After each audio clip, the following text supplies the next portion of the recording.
Hello mga ka-jams, welcome to my YouTube channel.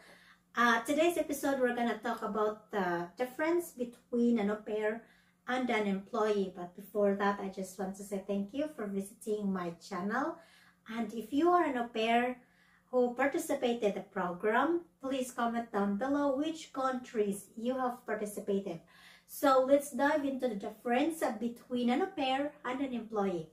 If you are an au pair, you will be part of the family, or you are an extended member of the family, and you can live with the family for a maximum of 1 year to 2 years depending kung saan ka nag-participate. And after that, you must leave the country because au pair visa is not a working visa. Au pair is a cultural exchange program and not a job. Unlike sa employee where you can stay longer depende sa working visa mo, and you are hired to the job depende sa kung saang expertise ka magaling, like sa finance, sa food industry, or sa healthcare, yung mga ganoon. If you are an au pair, you can get a monthly allowance, depende yan kung saan ka nag-au pair.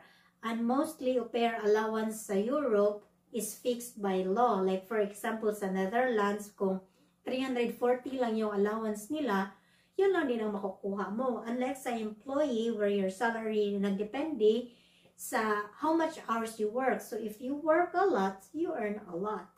So that is one big difference already between the au pair and the employee. When you are an au pair also, you're mostly covered by the host family. Yung plane ticket mo, yung food and lodging, and some host families are generous that they even have to pay your monthly transportation ticket. Unlike sa employee, where you have to pay everything yourself. All expenses, ikaw ang magbabayad. And also, kapag nagta-travel kayo ng host family mo, either inside or outside the country, free accommodation din. Sila din magbabayad lahat kasi nga you are part of the family. If an au pair gets sick, yung expenses is covered by the healthcare. Pero, ang employee, it's either the company will pay for it or ikaw mismo. So those are the difference between an au pair and an employee. And I have an example here. When I was an au pair in America and I traveled with them for a holiday to Los Angeles, California, they pay everything. Yung plane ticket ko, yung pagkain ko.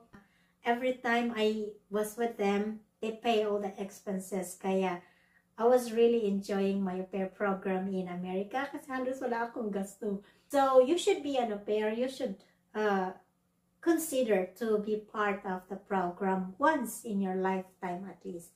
So that's all for today.